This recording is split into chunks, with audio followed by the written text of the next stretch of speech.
Hi, everybody. It's Carol again. Talking to you tonight from my office. It's Wednesday, March 18th. I came in to get some books and some papers that I'm going to want to have at home for the next several weeks. Also, to just sort of check in on the building. I miss being here.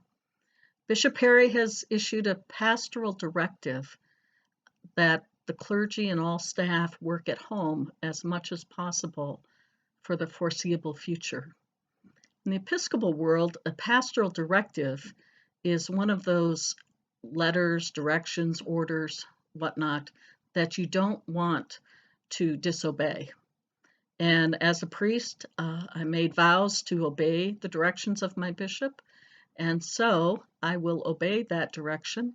And all of us are encouraged to self-isolate ourselves.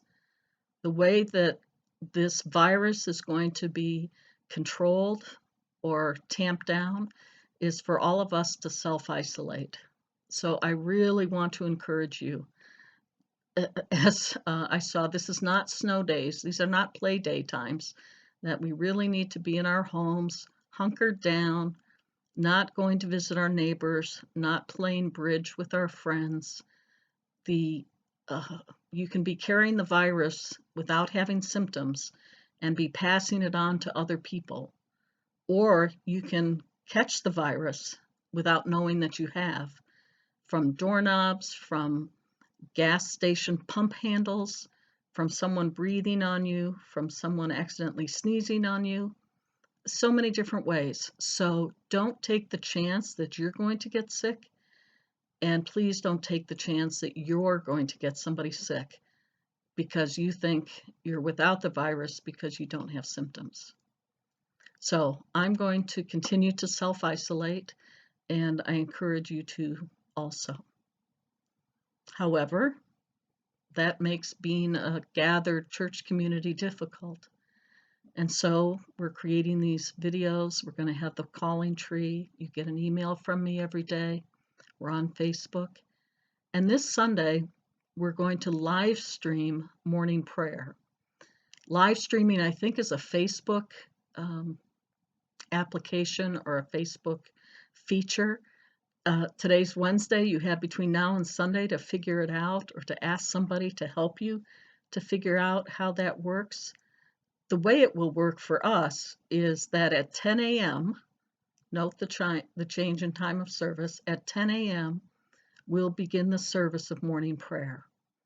There'll be music, there'll be the scripture readings, probably the canticles said rather than sung, a short homily or talk, and all the things that you expect from morning prayer.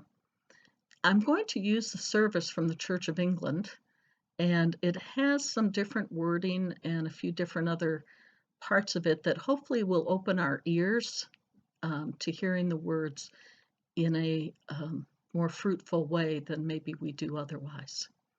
So look for that Sunday at 10 a.m. And then I believe it gets posted afterwards.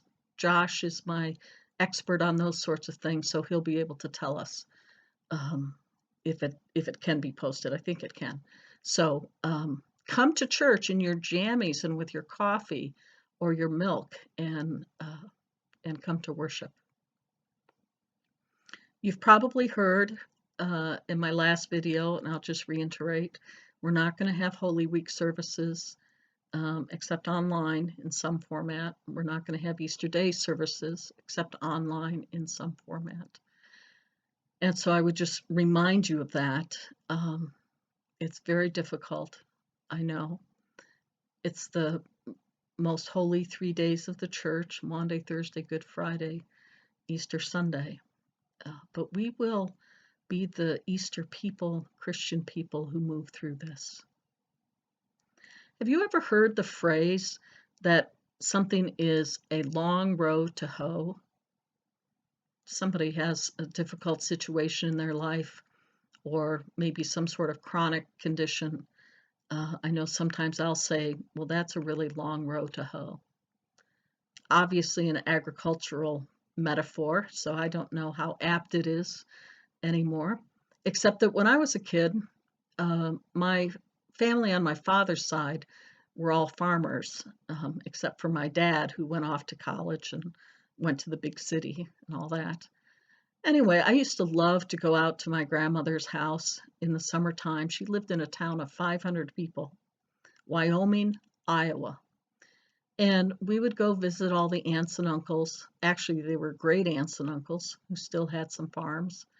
And my Aunt Esther and Uncle Frank were retired, but lived on a farm and they raised chickens. And I think they might have had a few sheep, a few pigs, probably rented out land. But I loved to do the hot, sweaty work of a farm. I thought they were all so lucky to be able to work on a farm or to live on a farm. And I would go see Aunt Esther and Uncle Frank, and I would ask if there were some farm chores that I could do.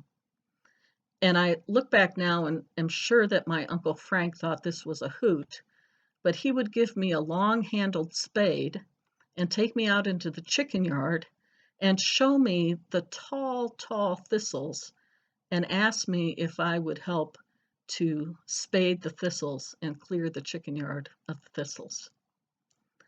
Well, by gosh, that was a hard row to hoe because those thistles were very, very thick. And to try and get a spade through them and then chop them down and chop them into pieces, especially without getting all the thistles into your hands, was quite a chore. But I still loved doing that. And as I said, I think my Aunt Esther and my Uncle Frank got a kick out of me wanting to do it. I thought it was such important work back then. Well, I read a poem today by John Updike. He wrote it back in 1963. That reminded me of that phrase of a long row to hoe, and it reminded me of the time that I would spend at my aunt and uncle's house. And I'd like to read you the poem now.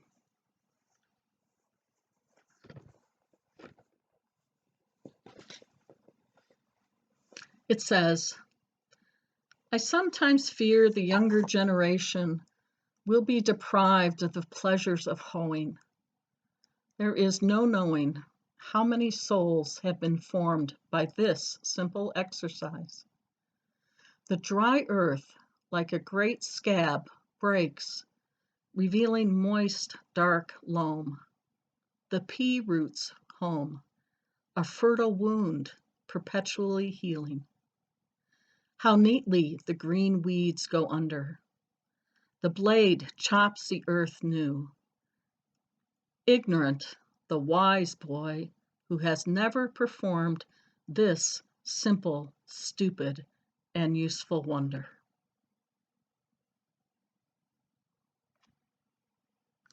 Well, as I read those words about it being a stupid wonder, I wonder if that's what Uncle Frank and Aunt Esther thought. But I also wonder if our situation today, being a road to hoe that we don't know how long is going to last or how hard it will be, if this poem is sort of a metaphor for that. We haven't been deprived of long rows to hoe. In fact, life is full of them. But it is also true, I believe, that this dry earth, this present time, like a scab, will break.